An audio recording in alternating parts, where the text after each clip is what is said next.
¿Qué tal, estimados estudiantes? Hoy vamos a hacer un repaso muy somero que apoya una actividad que ustedes van a desarrollar durante esta semana, que corresponde a esta clase de Géneros Periodísticos 2, para darles un panorama acerca de cómo ser un buen corresponsal o reportero. Si estamos de acuerdo, pues hemos estado haciendo trabajo ya de campo, o por lo menos hemos iniciado a hacer una práctica, y creo yo que es justo y necesario poder tener muy claro cuáles son esas competencias, cuáles son esas actitudes y aptitudes que debemos de tener al momento de hacer una cobertura. Y cuando decimos que vamos a hacer una cobertura es porque nos convertimos en un reportero o en un corresponsal puede ser de mi propio medio o de algún medio al que yo quiera con el que yo quiera contribuir brindando esa nota. En este caso, pues ya hemos iniciado esta práctica y tal como lo explicamos, pues tenemos o ustedes tienen la responsabilidad de reportar para el medio de Radio Cunori, tanto en el Facebook como en la plataforma digital de radio en línea. Entonces, creo que son conceptos que nos tienen que tener muy claros a la hora de ejercer nuestra profesión ya en el campo de acción. Pues hoy hablamos rápidamente cómo ser un buen corresponsal. De esta cuenta es que en la carpeta de documentos ya hay un archivo creado correspondiente a esta clase, para que ustedes más adelante, yo voy a explicar, para que ustedes puedan desarrollar el trabajo. Este corresponde a un libro escrito por el periodista y licenciado en comunicación Edwin Hernán Pérez Agastume, y se llama Cómo ser un buen corresponsal. Esta también es una vivencia desde la perspectiva como este joven, este señor o este periodista realizó sus coberturas trabajando para un medio de prensa en la capital de la República. Entonces no hay nada que no se asemeje a nuestro contexto de lo que dice el libro y de lo que yo más o menos, o mejor no más o menos, de lo que yo voy a hablar y a explicarles en esta breve presentación, como para hacerles pues un recuento de los temas más importantes de los que ustedes tienen que pues abordar a la hora de leer el libro y de retomar el ejercicio que ustedes van a desarrollar. Bueno, iniciamos entonces este conteo de actividades y decimos que es un corresponsal. Lo platicábamos con el licenciado Juan Carlos en el video que vieron anteriormente, y decimos que un corresponsal o un reportero básicamente es lo mismo. Es un periodista que trabaja la noticia, algunas veces la envía, otras veces le da tratamiento para un determinado medio, que al final la termina enviando para su edición y su publicación. Y puede ser desde una ciudad, puede ser desde el extranjero como tal un corresponsal, para una cadena de noticias, para una cadena de información, ya sea de prensa, de televisión o radio. ¿Y cuáles son las funciones principales que debe tener o que debe realizar un corresponsal? Y ya las ven ustedes ahí, dice pauteo, reportero, registro gráfico, producción de noticias y despacho. ¿Qué es el despacho? Pues es el envío, ¿verdad? Quienes no habían escuchado esta palabra de pauteo, es de pautar, y pautar quiere decir tomar, describir o tener claro cuál es el tema relevante del momento o del día, cuál es la agenda periodística que tiene más importancia. Por eso dice ahí, determinar qué tema tiene más relevancia informativa. Ese es el criterio periodístico de desarrollar, el criterio de decir, hoy el evento más importante que tiene relevancia informativa periodística es el presidente en el hospital de Villanueva, o el presidente dando información acerca del de la ayuda que va a brindar a los médicos. En fin, el criterio periodístico determina el pauteo, determinando cuál es lo más relevante a lo que hay que seguirle la pista. Y de ahí se desprende una serie de actividades: contactar fuentes que nos puedan dar información, determinar la factibilidad de la cobertura informativa. ¿Qué es determinar la factibilidad? ¿Con qué medios cuento yo para ir a hacer la cobertura? Si es en un lugar remoto, tengo vehículo, poseo los medios de comunicación para llegar. Si es una situación delicada, por decirle un motín en una cárcel, o un problema de protestas frente a una municipalidad, determinar ¿es riesgoso, no es riesgoso? ¿Qué tanto puedo yo exponerme a poder hacer esa cobertura? Entonces ahí la factibilidad, ¿qué factores me pueden afectar? Sí o sí yo hago esa cobertura. Eso va incluido dentro del pauteo. El reporteo como tal, pues es ir a reportar, ¿verdad? El levantamiento de la información utilizando todas las técnicas y estrategias que ya conocemos y que hemos estudiado, ¿verdad? Procurar el contraste de la versión oficial con otras fuentes, no quedarme con la primera versión y ir a escribir solo con esa versión, sino ver más allá, contrastar otras fuentes, ver otras informaciones que están dándose siempre de esa misma nota, solo con que tienen diferentes enfoques, ¿verdad? Y ahí es donde aparece ese criterio periodístico, como lo decía el licenciado Conrado Monroy, el criterio de decir: esto es la noticia, en esto me tengo que centrar. Entonces, el reporteo no es más que el levantamiento de la información. Por ahí empezamos, y con todas las técnicas y detalles que ya conocemos. Además, se presenta el registro de detalles y descripción del lugar, de los hechos, de acuerdo a la línea del medio, ¿verdad? Eso es algo que va dentro de las 5W, cuando describimos en dónde pasó, cuándo sucedió, qué fue lo que pasó, ¿verdad? Registro de detalles, a eso se refiere. Y luego, si trabajamos hoy, pues hoy una cámara, un registro gráfico, puede ser a través de una cámara de celular, un video. La elección del escenario gráfico adecuado es importante, y no todos los objetos y sujetos tienen potencialidad en su dimensión de imagen, o sea, no todo lo que podamos tomar es noticia. Aquí entra en juego otra vez el criterio periodístico. ¿En qué momento justo yo puedo tomar un video, tomar una foto y subirla a las redes sociales o publicarla en el medio al que yo trabajo o mi propio medio?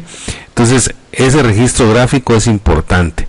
Es el corresponsal quien debe aplicar su criterio para buscar el mejor enfoque que permita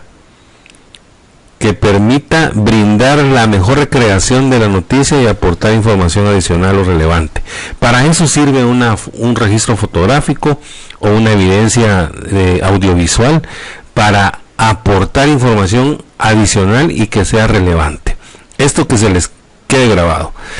Y entonces ahí también ya viene la producción fotográfica o la selección de las mejores imágenes, la selección del material gráfico que estamos hablando, puede ser fotografía o video, ¿verdad? Hoy en día, que es lo que más llama la atención. Un video corto dice mucho más que lo que uno puede registrar verbalmente o por escrito, ¿verdad? La producción noticiosa es el procesamiento de la información recopilada. Yo tengo mi teléfono también para grabar, mi grabadora del teléfono o mi grabadora de reportero. Revisión de las normas de redacción, que eso es obvio. Cuando estamos trabajando en el campo de acción, pues sabemos qué género puedo utilizar, si es una nota informativa, si quiero profundizar un poquito más, voy a hacer un reportaje, y si quiero describir qué fue lo que pasó, hago una crónica, ¿verdad? O si quiero hacer un artículo sobre eso, voy y profundizo desde mi punto de vista, defendiendo o reiterando un punto de vista propio, y ahí yo ya puedo escribir en primera persona, juntando una serie de elementos que ya están escritos, pero que me van a servir para robustecer mis opiniones, ¿verdad? Y el despacho, tal como lo decía, pues es estar al tanto del envío, despacho de noticias de acuerdo a los criterios del medio. En este caso, muchas veces yo, como editor de mi propia página de Facebook, pues yo estoy al tanto de que esté bien diagramada, que la fotografía esté nítida, y que al final la conexión de internet funcione, y que se publique correctamente en el tiempo justo, ¿verdad? Eso podría ser como estar al tanto del despacho. Yo envíe esa información y espero que salga publicada en el tiempo que yo considero. Chequear la recepción, pues es lo mismo, es como estar al tanto de lo que está sucediendo para poder que esté a tiempo la información. Y luego aquí viene un tema interesante: ¿cómo abordamos a un personaje XY cuando necesitamos información de fuentes? El abordaje de una entrevista rápidamente, ¿verdad? Porque el tema es interesante, es relevante, es de interés, y necesitamos hacer una entrevista. ¿Cómo abordar? ¿Cómo debemos abordar esa entrevista? Hay 5 pasos: el acercamiento directo, el rodeo obligado, el encuentro personal, la espera y el asalto. Cada uno de ellos tiene 10 puntos sobre este proceso, ¿verdad? Por ejemplo, número 1, en este caso ya ustedes eso lo van a poder evidenciar mejor cuando vean los capítulos del libro que van a tener que trabajar. Entonces, volviendo a la siguiente diapositiva, decía que hay 10 puntos sobre el proceso de la entrevista. ¿Cuáles son esos 10 procesos? Si yo voy a ir quedé una cita con alguien para hacer la entrevista, tengo que ser puntual. Por lo menos 15 o 10 minutos antes de la hora fijada yo debo de estar presente. También hay que decirle a nuestro entrevistado los motivos por los que necesito su versión, por los que necesito entrevistarlo. Y siempre es importante empezar con una pregunta general. ¿Cuándo es una entrevista una entrevista que se avisora puede ser un poquito amplia, ¿verdad? No interrumpir al entrevistado o decir aseveraciones cuando él está hablando, como ajá, sí pues. A veces nos pasa a hacer este tipo de sonidos cuando estamos haciendo una entrevista. Es nada más ponerle el micrófono, eso sí, ponerle la grabadora o el micrófono del teléfono, pero usted es el que manda, usted es el que tiene el sartén por el mango, y usted dirige la entrevista, no el entrevistado. Cuando se dé cuenta que el entrevistado va por un lado intrascendente, ahí hay que hacer de manera muy sutil una interrupción para devolverlo al tema, ¿verdad? Para que cortésmente podamos regresarlo, que no se nos desvíe de lo que queremos saber o de lo que queremos que la gente sepa. Murmurar y sonreír de vez en cuando es importante. Murmurar, pero no hablar. Puede ser, yo quizás me quedaría solo con la sonrisa, porque a veces el murmullo puede salir en la entrevista y eso no es correcto, ¿verdad? No muestre sus emociones, sea objetivo. Creo que eso es claro, ¿verdad? Escuche y escuche. Nada de estar interrumpiendo por querer protagonizar la entrevista. Consiga la información básica de su entrevistado: nombre correcto, su título, su edad. No suponga que usted lo sabe todo. Eso es siempre importante. Si yo voy a hacer una entrevista, llamar por su nombre a la persona con la que voy a hablar, y saber detalles en este caso, de su título, su edad, el cargo que ocupa, ¿verdad? En dónde es que trabaja, para qué entidad trabaja. Eso es importante cuando hacemos una entrevista, porque eso nos da solidez sobre nuestros conocimientos y da una buena sensación a nuestro entrevistado. Sea comprensivo, ayuda a la persona a relajarse. Esto lo logrará si usted a usted mismo se relaja y se comporta de una manera natural. Eso es importante, ¿verdad? Controlar los nervios, controlar la ansiedad, saber que lo que vamos a hacer pues es una tarea delicada, pero de esa mismo es el compromiso y el criterio periodístico que debemos de abordar. Y de lo que hemos hablado desde la primera clase, ¿verdad? Desde el foro, desde la clase anterior, y lo que hoy lo queremos remarcar es la ética del corresponsal o del reportero. Las normas comunes: hay que ser veraz, si alguien nos confía algo, hay que acudir a ese secreto profesional. Rechazo al plagio.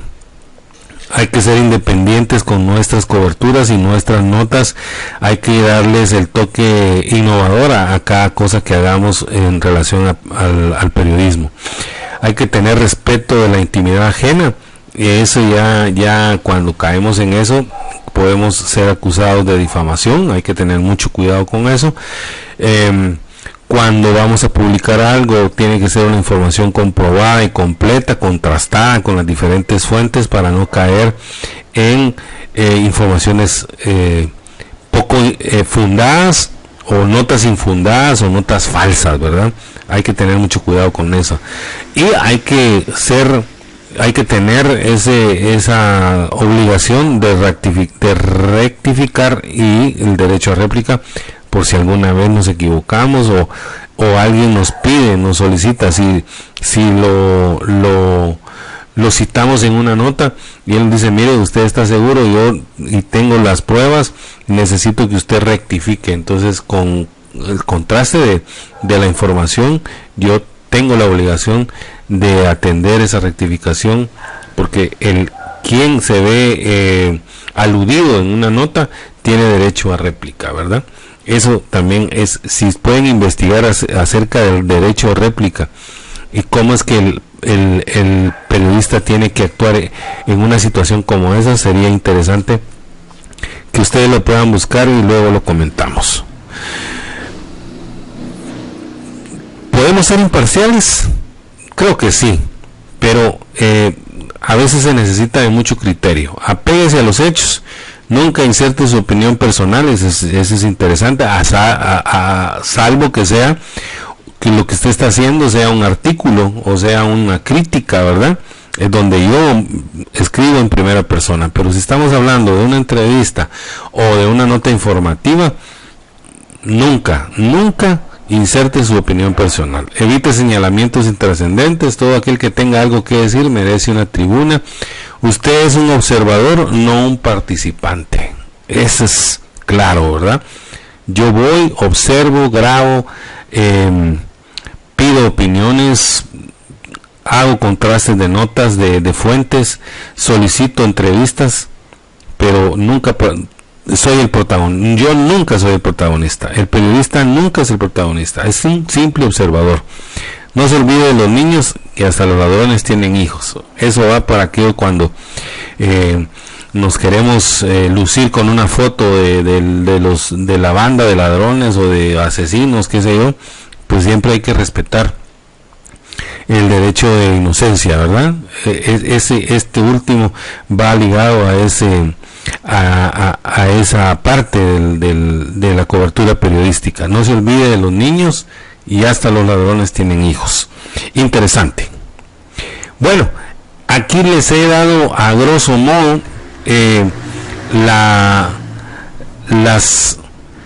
los condimentos más importantes, cómo ser un buen corresponsal o reportero. Eso lo van a ustedes a desarrollar con la lectura de los 3 capítulos del libro que está incluido en el archivo. El libro se llama Cómo ser un buen corresponsal, y la idea es que por equipos, tal como están ustedes ya organizados en 6 equipos de trabajo, pues van a preparar para la siguiente semana, tal y como está el orden. Grupo 1, grupo 2 y grupo 3 van a presentar una presentación en PowerPoint y una exposición sobre el grupo 1 sobre el capítulo 1, el grupo 2 sobre el capítulo 2 y el grupo 3 sobre el capítulo 3. Así que esta es la tarea que les queda para esta semana: organizarse, trabajar en equipo, hacer su presentación lo más creativamente posible. No quiero ver diapositivas con exceso de letras, más váyanse buscando imágenes que puedan contrastar con lo que ustedes van a exponer. Todo eso lo voy a detallar yo en una guía de trabajo que les voy a hacer llegar, pero sí, de una vez les indico que el libro está dividido en 3 capítulos. Para el siguiente sábado tendremos 3 exposiciones: la exposición del capítulo 1 por el grupo 1, la exposición del grupo 2 con el capítulo 2 y la exposición del grupo 3 con el capítulo 3. Cada grupo tendrá por lo menos unos 15 minutos, 15 o 20 minutos, 15 creo que son suficientes para desarrollar los capítulos correspondientes. Así que esa es la temática para esta semana. Yo les dejaré ahí entonces también una retroalimentación de lo que hoy estamos viendo y presenciando y lo que estamos comentando con ustedes, ya la entrevista con el licenciado Juan Carlos y este tema que lo vimos muy solo para explicarles y introducirlos a lo que más adelante pues ustedes van a hacer con esa exposición que van a desarrollar. Muchas gracias y hasta aquí les comparto esto y espero pues que tengan una buena semana.